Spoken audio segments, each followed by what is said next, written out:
गृहमंत्री अमित शाह ने कहा, सभी राज्य राष्ट्रीय सुरक्षा से जुड़े मुद्दों को शीर्ष प्राथमिकता दें।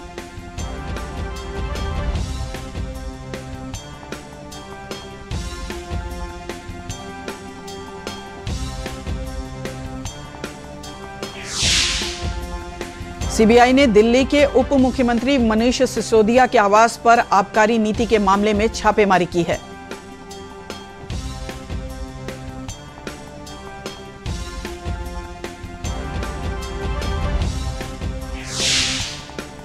राष्ट्रव्यापी कोविड टीकाकरण अभियान के तहत देश भर में 209 करोड़ से अधिक कोविड रोधी टीके लगाए जा चुके हैं।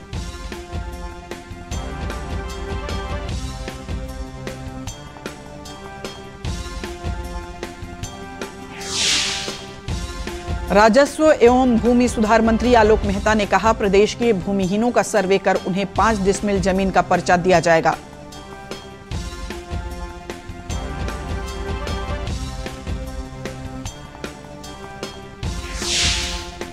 सृजन घोटाला मामले में सीबीआई की विशेष अदालत ने भागलपुर के तत्कालीन जिलाधिकारी केपी रमैया के खिलाफ वारंट जारी करने का निर्देश दिया है।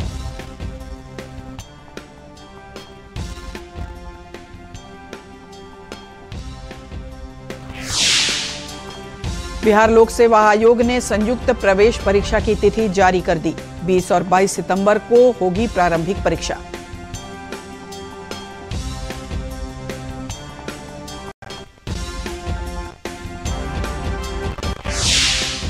बिहार लोक सेवा आयोग के परीक्षा लीक मामले को देखते हुए सरकार ने 67वीं परीक्षा में कई बड़े बदलाव किए हैं।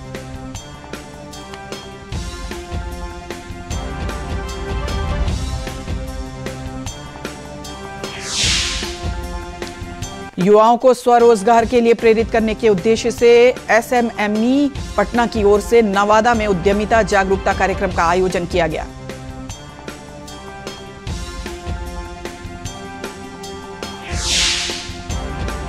जन्माष्टमी के अवसर पर गया के शेरघाटी में निजी स्कूल में बच्चों के द्वारा राधा कृष्ण की भव्य झांकी का आयोजन किया गया।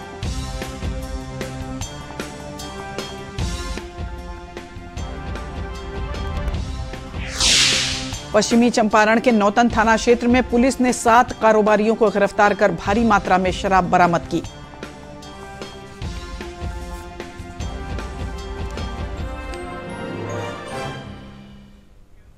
और अंत में मुख्य समाचार एक बार फिर।